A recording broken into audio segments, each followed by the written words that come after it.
Hello. Okay. Industrial Revolution, new inventions. They go hand in hand. It's not just like factories and stuff.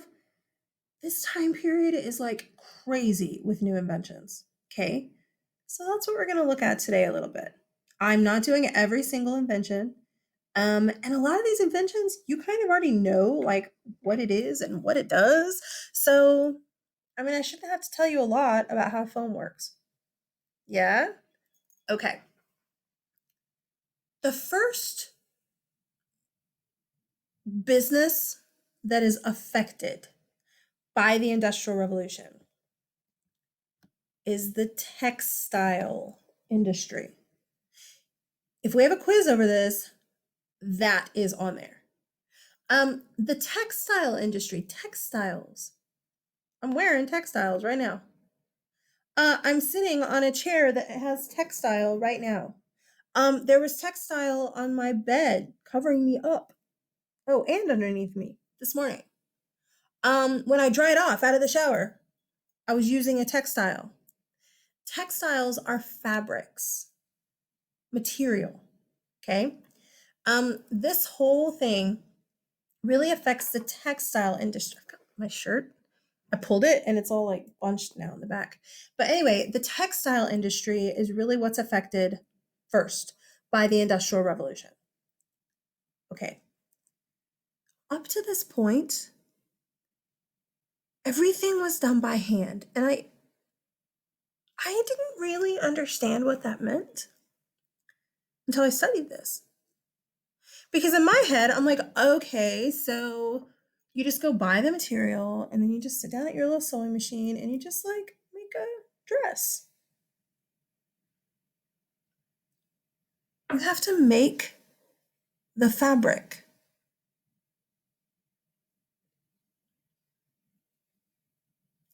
Look at the fabric of whatever shirt you are wearing.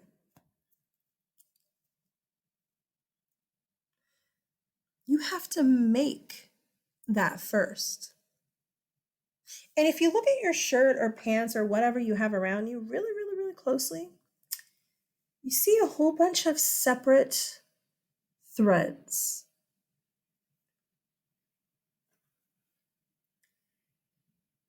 Everything was done by hand.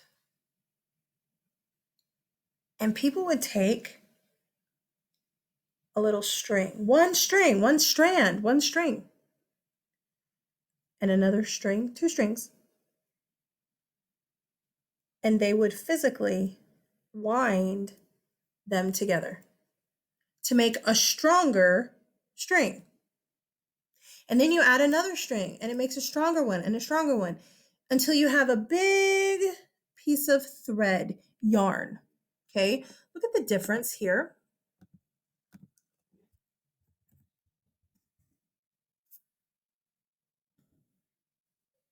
Thread, here we go. Well, that's kind of too thick. It's okay. What? No, this is good right here. That's actually a couple pieces of string wrapped together. You're like, really? That's why sometimes when you try to thread a needle and you try to stick that little thing in the needle, you get like little pieces coming off because there's more than just one wound together. Okay. When we have a whole bunch wound together,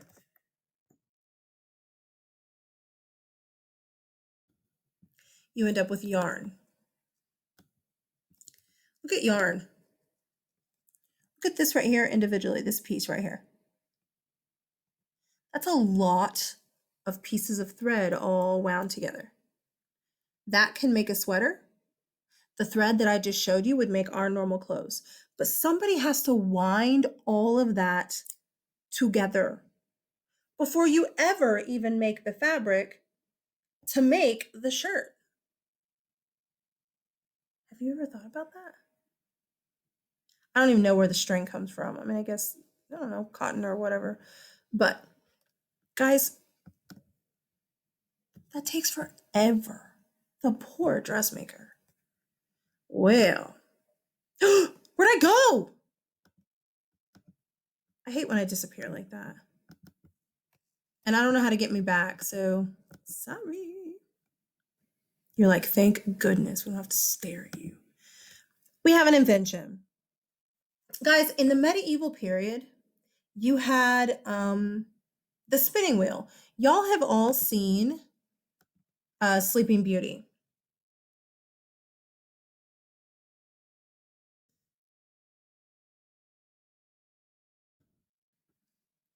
Right? Where what's her name? Sleeping Beauty pricks her finger on the needle of a spinning wheel. Okay, the spinning wheel in the medieval period could take, look, 2 pieces of thread. You can see them right here if you look really, really careful. And spin them together so that you don't have to do it all yourself. Oh, this picture may show you pretty well, except it's blurry. But that right there can do like 2 pieces. All right. It'd be nice if that picture wasn't blurry. Oh, that's bad. Because that's a really good one. Oh, there we go. Okay, look. You have this holy mess. Sheesh, man.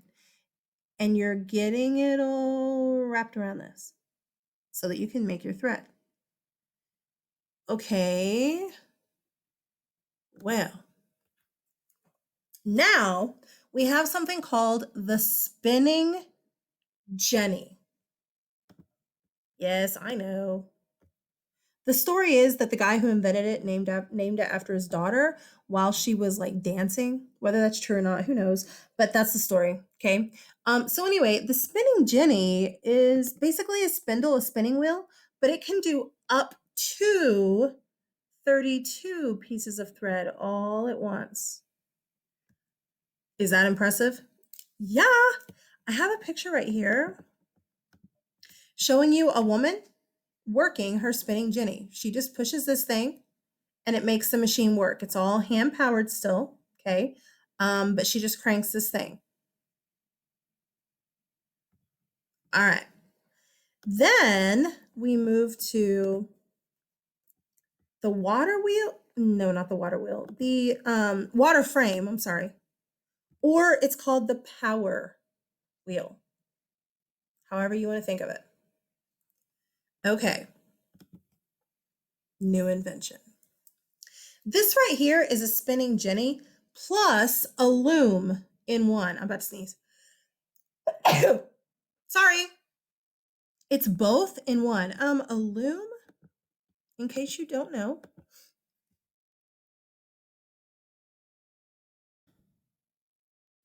is this thing. You've seen this kind of, whoa, no, not a spinning loom. Okay, here we go. It's this thing that you've seen before, right? Where you have all the strings and you push all the strings together and you make your fabric. Do you see all the separate strings? Push them all together and it makes your fabric. Okay. This is all of that in one. And it's actually powered by water, steam. Up here, you have water. Water is pumped in, probably from a water wheel outside. And then these right here, these are iron, and they are kept heated by a coal fire, probably, people up here like in a catwalk or whatever on the second floor or whatever, okay? This iron, when it gets hot, it acts like an oven, and it causes the water in here to start to turn to steam. Steam is a gas. Steam, it doesn't like to be in a barrel like this. It wants to be out. So it starts pushing on the edges of this, trying to get out, trying to be free because it's a gas. And that causes this, because it's circular, to start spinning. As this spins, it pulls these that are attached to this. Do you see? And this is what powers this thing, the power loom or the water frame. You do still have women working these machines, but she might be in charge of 2 or 3 of them. And their job is really just to make sure that the machine is working correctly. I really don't like that I can't see anybody. How do I get my face back? I don't know, you guys. Sheesh, man. It's very frustrating. Hi. I don't know what to do.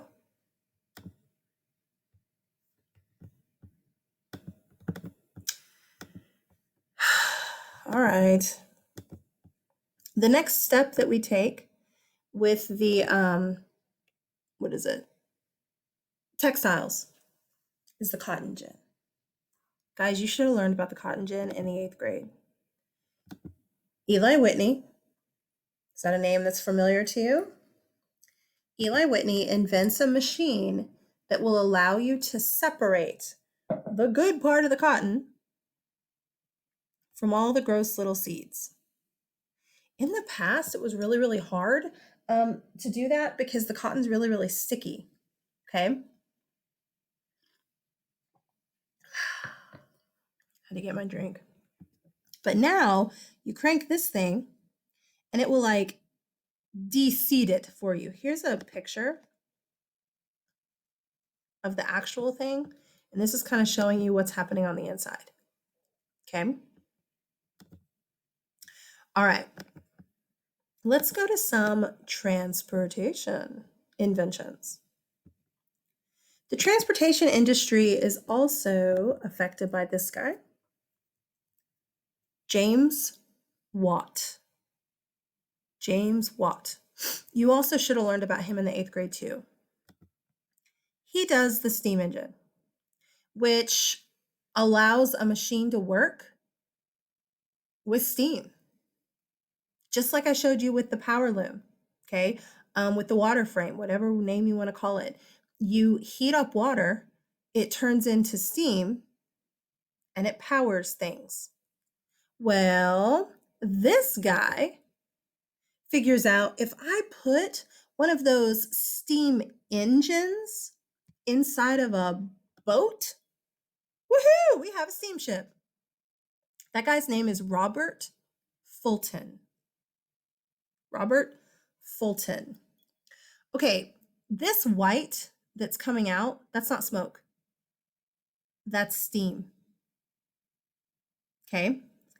These are the smokestacks. This is where the coal shoots out the black smoke. Okay. That means your, what's it called? Engine is probably down here somewhere. And the coal, the pollution from the coal is going out this way. And the steam is coming out this way. You'll also hear a lot of people call these paddle boats, steamboats, paddle boats, because of the big paddles in the back. Okay. The problem with the paddle boat or a steamboat is originally you couldn't take these things across an ocean. There wasn't enough storage space on these originally to get you all the way across to store enough coal and water and all that kind of stuff. Now, later, yes, and I don't really know. Let's see. When was the first steamship crossing? Oh, I just saw it. Across the Atlantic. Let's see what date. See, that's even earlier than I would have expected.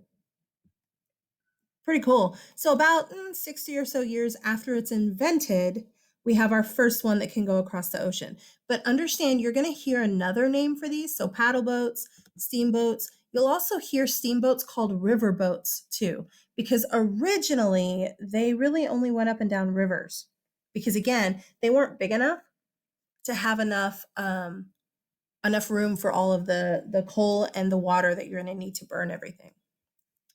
All right, the next one. is this. It's invented by a guy named Richard Trevithick in England. Trevithick. He's English. Basically, he takes a steam engine and puts it inside that. It is a locomotive. We typically call it a railroad. I personally call it a choo-choo. Looks like that as it gets a little bit, cooler.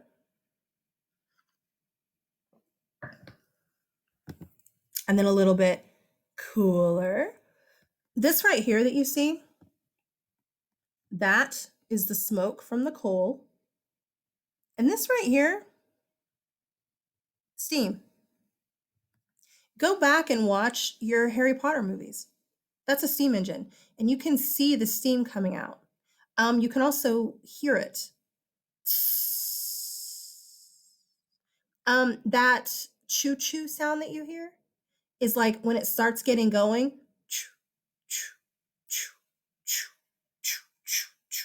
And then that is from the steam. I don't know if I have a modern, nope, I don't. I wasn't sure if I had a more modern one or not. Okay, listen. The choo-choo is a huge jump in transportation. It is a huge jump in not just moving people back and forth, but trade, moving stuff back and forth. It is also a huge jump in jobs. Think about how many people you need to work this. Well, first of all, you need the people to build these. Going farther back, you need the people to mine the iron and to mine the coal to work the engine. Okay, going back, you need people to make the tracks. And then you need people to lay the tracks.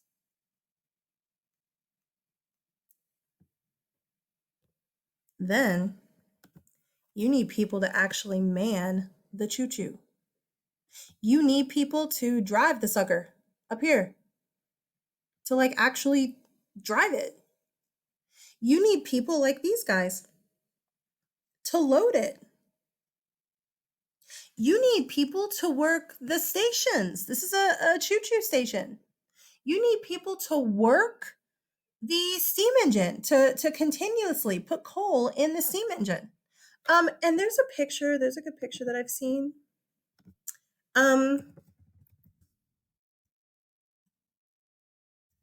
If you're a little bit like, I don't really think I get it. Right here. These guys right here are shoveling coal into a fire to make a steam engine go. That's what these guys right here are doing. He's putting coal inside of it to heat it up and keep it going. Here's another great picture. He's putting coal in there to make it work. Oh, here's a beautiful one. That's the inside. Okay. So if you were kind of a little bit like, I don't get it. How does it work? There you go. This is like a little model. All right. So that's how it works. This right here. Oh, no.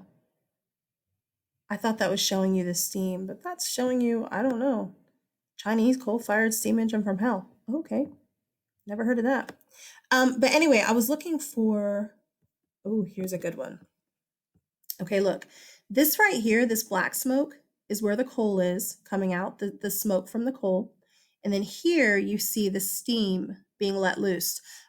You have to let some of the steam loose every now and then with the steam engine, or the engine will blow up.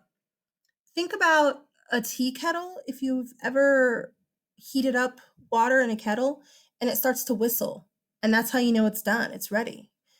Whenever you hear the woo woo on a choo-choo, the whistle, that's because they've opened it and let steam out. Why does it whistle? I don't know.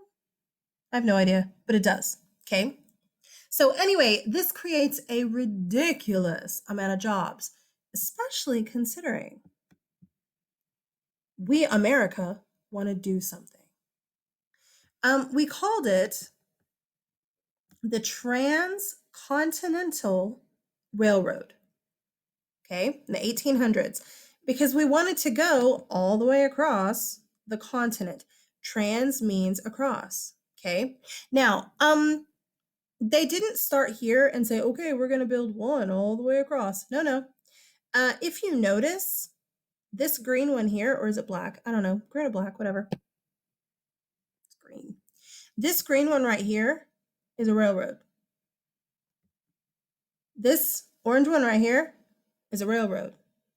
And they're making their way toward each other. And they met right here in, I believe, I don't remember the name of the town. I don't know if I wrote it. It's Ohio. Nope, I didn't write it.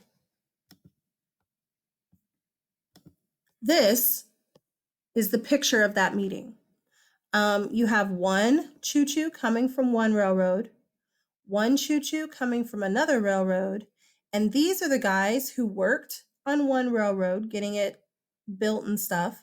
These are the guys who worked on the other one. And then you see both companies shaking hands right here and then toasting right here. Cool? Russia's going to do the same thing. Whoa.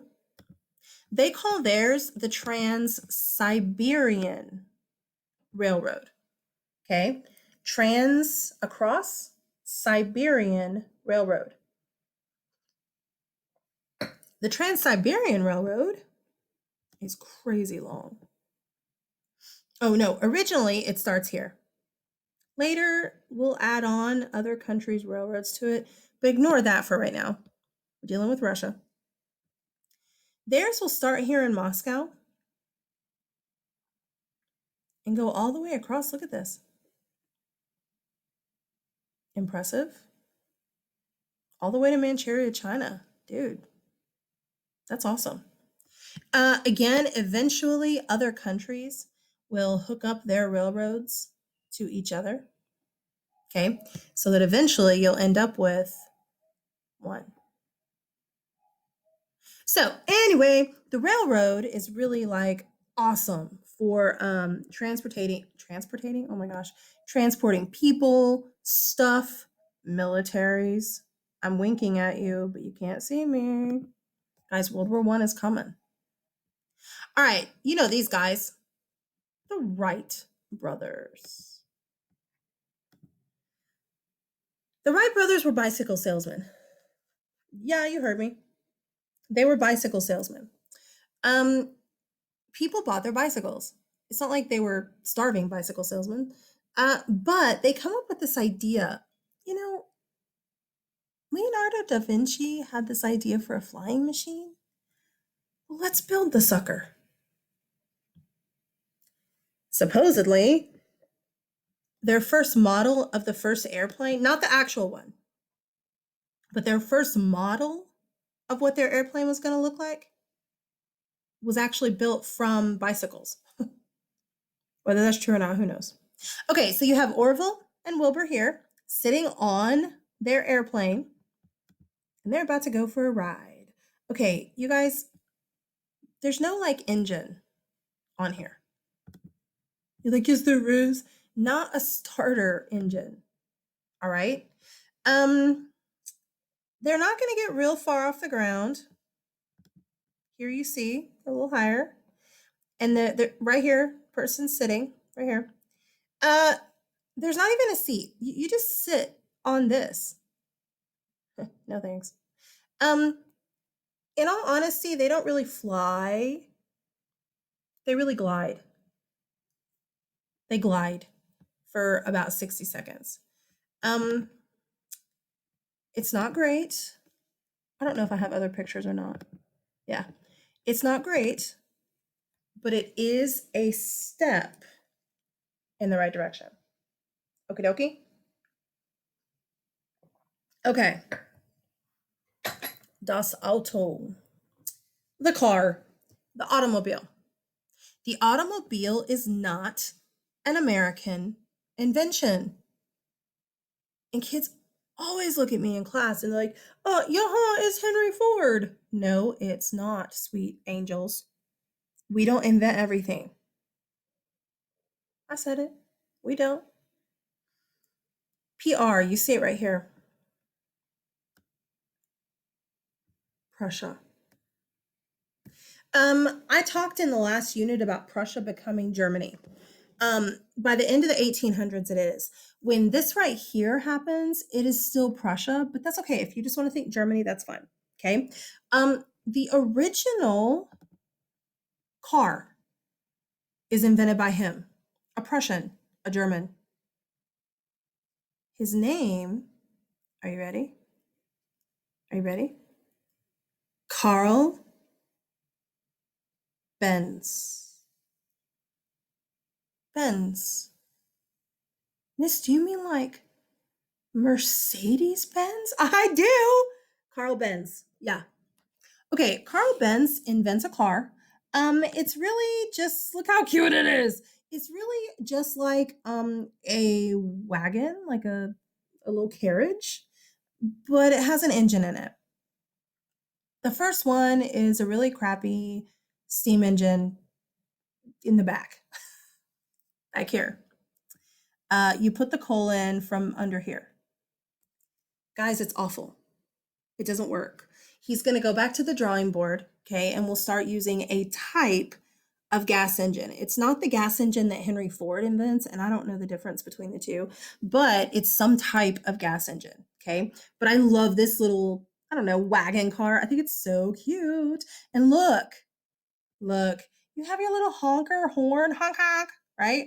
Here is your steering wheel, right? You pull this and it goes around. Isn't it cute? I love it. It's so cute. We don't need any doors. We have like bicycle wheels. Oh my gosh, it's just adorable. But it kind of sucks. The engine's behind you. You have to put coal in while you're driving, so that's a problem. Steam is coming up and probably burning your butt, or if the wind is blowing the right way, it's hitting you. It's just no. Oh, here we go. That's a little out of order. But this man, Henry Ford, is who is going to use whatever type of gas. Is it combustible? I want to say that, but I don't know, you guys. I don't know. But he uses a type of gas engine that makes it actually work. Henry Ford. Okay. Once Henry Ford's car gets going, he's going to create different types of cars because, see, here's the thing. Benz, oops, sorry. And there's another car. I thought I had a picture of it. I'm kind of surprised that I didn't put it in here. Carl, oops, forget if I could type. Carl Benz. I don't want his first car. Let's just put car and see what we get. Look how cute. See? Oh my gosh, that is just adorable. It's not what I'm looking for though. I don't want the first one. I want his like new and improved. The Richie Rich car. Dang, where is it? Oh, sheesh, man. Well, the Benz takes a really long time to build because it's all still handmade. Dang, where is it? It's like, I have an actual picture of it, but I can't show it to you on here because it's like in picture form, like museum picture form.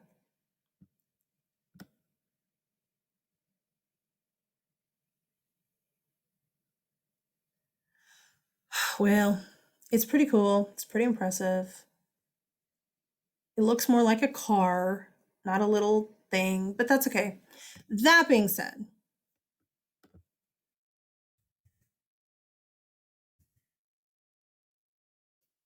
it takes forever for him to make these cars. All right.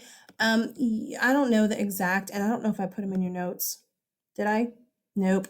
But it would take like 2 months or something just to make one car.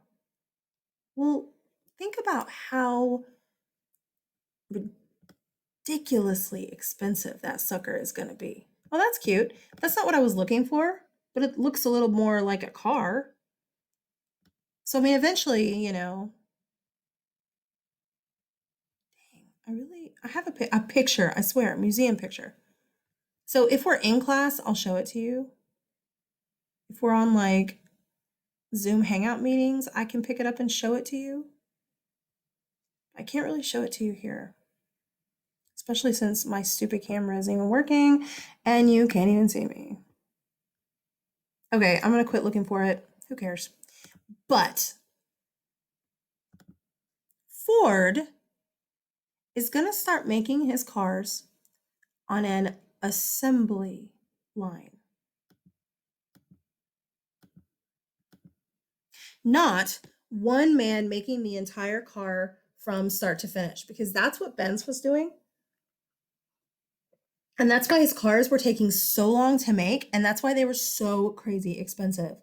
Henry Ford doesn't invent the car, but he comes up with this new way to do it, the assembly line, where basically you have a whole bunch of like car frames lined up. And it's kind of hard to see it in this picture, but we have a car frame here. You see this right here? And then we have a car frame here. And then we have a car frame back here. These guys are all putting something on these car frames. Basically, you put the car frame, all right, on a moving something, and workers will add one thing to it. It might be my job all day to put wheels on a car. It might be my job all day to put the, rear view mirror on the car. But when I get finished putting the rear view mirror on, the car moves to your station and you put the door on. And then the car moves to the next station and somebody else puts, the roof on. And then it moves to the next station. Do you see what's happening? Doing it that way, we can make a lot more cars faster. Plus, we create a lot more jobs. And I did put it on here because I always forget. Here we go. With the assembly line, he could make a car in 2 hours. Whereas Carl Benz, it takes like 2 months to make a car. Okay. And as a result, he's going to be able to come out with cars, like a lot of different cars, depending on your needs. This right here is the working man's car. And what you would have, yes, they were cheaper, okay, than a Benz, like immensely cheaper because they were producing more, but they were still really expensive for the time. Okay. It's not like everybody could afford a Ford. So what they would do is you would have like farming communities come together, and like 4 families or 3 families or whatever, or 2 families would all come together and buy one Ford Model T truck. Then they would like schedule when they could use it. And whenever farmer Bob needs to take his watermelons into town, he loads the backup of watermelons, he goes to town, he comes back. And then the next day, farmer Rich goes to town with his, squash or whatever. And so you would have communities sharing a truck. Well, that's cool until they get enough money to buy their own. You also have the flashy convertibles.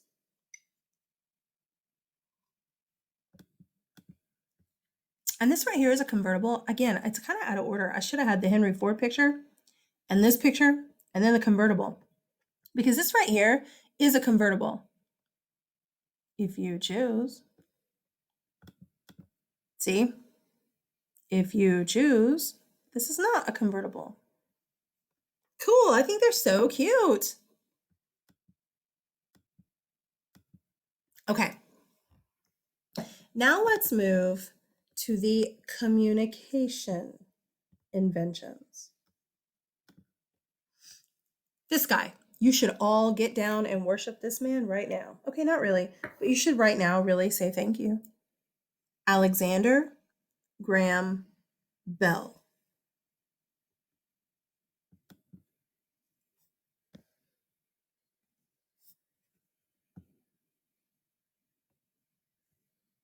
Telephone. His telephone is not flashy compared to ours. You actually talk in it, they can hear you, and that's pretty much it. But it's a step to all the iPhones and cool stuff that we have today. Okay, we have this guy, Thomas Edison. Oh my gosh, how dare you teach Thomas Edison that crook? Okay, stop and listen. Guys, every year I have kids gripe about Thomas Edison. He goes down in history as an inventor. But in all honesty, he's a businessman. He owns businesses that invent things. He hires inventors to invent things who never would have been able to pay for like getting their inventions built. The inventions that he thinks will actually make money, he invests in. He pays for the thing to be built. Are they his ideas? No. He paid for it to be built. I understand why you're like, I can't believe you're teaching about him. He's a bad guy. Guys, he's not a bad guy. He's a businessman. He's the business side of these inventions. Unfortunately, if you put money into it, and if you're the one buying the patent, then yes, your name goes down as inventing the whatever. So Thomas Edison has a ridiculous amount of inventions to his name. Heck yeah, man. But we need to look at a few. This right here is the phonograph. Look, Edison, home, phonograph. Oops, wrong thing. The phonograph records sound. You would not be listening to any music right now on any recorded device without that. You wouldn't be listening to any TV right now without that. He also goes down for the invention of the video camera, recording visual. So recording visual and recording sound, okay? What's really weird is originally they couldn't figure out how to get sound. Oh, and video, this is a video camera, together. They couldn't figure out how to get the visual to match the soundtrack, which is why originally we're just going to have silent movies where they can just put a music soundtrack to it and we don't have to worry about what people are like actually saying if they're actually speaking with their lips. Okay, before we go any farther, I want you to hear this.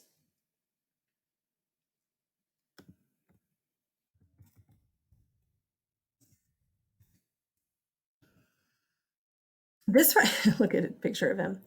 This right here, oh, did I not go to YouTube? I thought I did. Here we go. Here we go. This right here is Thomas Edison's first recording on the phonograph. Guys, not only can you actually see a photograph of what Thomas Edison really looked like, photograph, you're about to hear his voice. It's so cool if you think about it. The man is dead and gone, but we can still listen to his voice. With photographs, we can still look into their eyes when they've died. Isn't that awesome? Okay, listen. He's reciting Mary Had a Little Lamb, and it is hard to understand. It has recently been discovered that there's an 18 phonograph recording ever. Here is the audio recording. Mary had a little lamb whose fleece was white as snow, and everywhere that Mary went, the lamb was sure to go. It followed her to school one day, but now the lamb is dead. But it still goes to school with her between two chunks of bread. What do you think? Cool. Guys, you just heard Thomas Edison speaking. It has recently been discovered that there's actually more audio on the Thomas Edison. Okay. There's something I was gonna say. Oh yeah. Did you hear all of the listen? Oh, sorry. Followed her to school one day, but now the lamb is dead. But it still goes to school with her between two chunks of bread. Okay. That's because of this. This right here is the actual thing that records the sound. Okay, listen. You know my brain is so not scientific. How this actually does it, man, I don't know. I just know it does. All right. This thing right here, this cylinder, do you see all these grooves in it? It's just like a record. Go home and look at your grandparents or whatever record player, okay? And there's grooves in it. There are slight grooves in old CDs, if you have any of those. But the grooves are what actually record the sound. And whenever this thing is cranked, all right, you get the sound. I want you to see something else.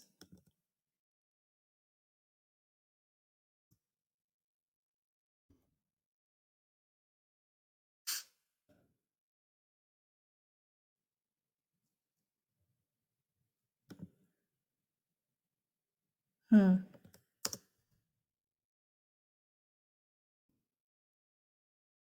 Dang. Okay, let's do this. First video, garden scene. Yeah, here we go. Okay, this right here is the very first thing that was ever recorded. Guys, it's like 3 seconds long. You're like, no, it's 3 minutes long. No, it's 3 seconds long. And I'll show you it in video or in color in a minute. I want you to see it not in color, but it's 3 seconds long. It goes fast. You are seeing real people walking around. Okay? That's it. That's it. That's all you got. That's it. Guys, you have a lady here. Look at her gorgeous dress. You have a man here. And then you have a couple here.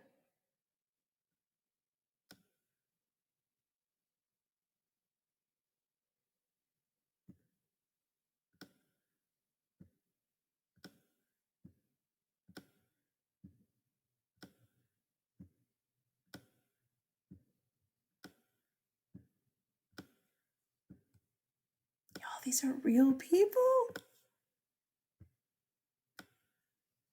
Look, they're walking away.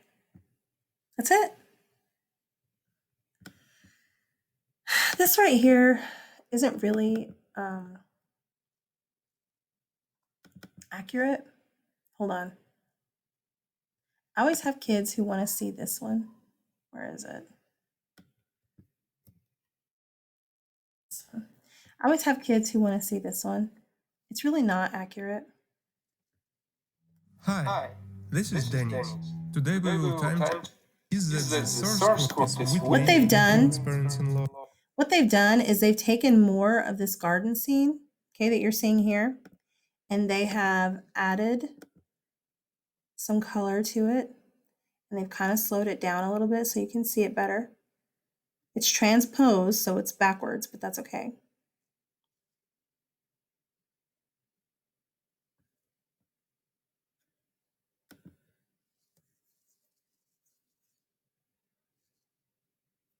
Did you see what you were looking at? That's it. And now they're adding some color and just showing it again and again. So just know it's not really accurate to the actual thing, okay? But this way you can see what it would have looked like, you know, with some color and stuff. Really, really cool. Okay. Well, there's an issue. Thomas Edison hires this man, Nikola Tesla. You like the car? No, the inventor, Nikola Tesla. Tesla is, oh crap, I forgot, Serbian. He's from a place called Serbia, East Europe, okay? We'll talk about Serbia a little bit more with World War I. He is a recent immigrant to America, and he's hired by Edison's inventing company, all right? Guys, he has a crazy amount of patents to his name. This man is genius. He's so smart. It's amazing. However, there's a problem. The light bulb. He wants to do one type of current in a light bulb. I always forget which one's which. He wants to do the AC, yeah, current, which is called the alternating current. Edison wants to do the DC current. Well, they're fighting about it. What's best for a light bulb? There's also another issue with Tesla.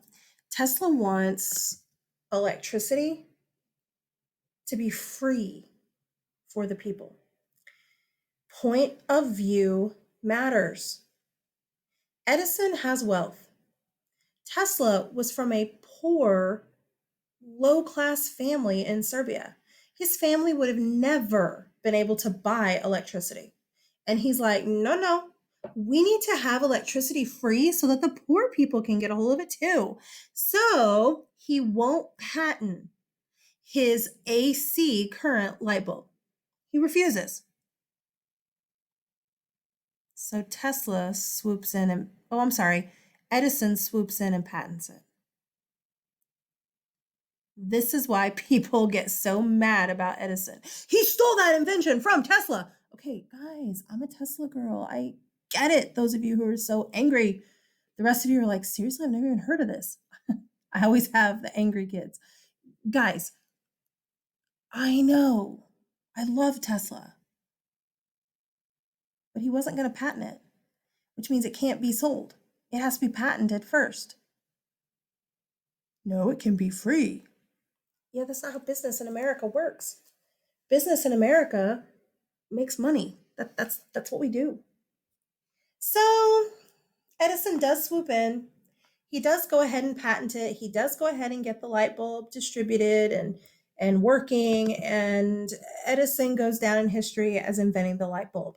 Now, the good thing is that in the modern day, the modern period, people are looking at original inventors like Tesla.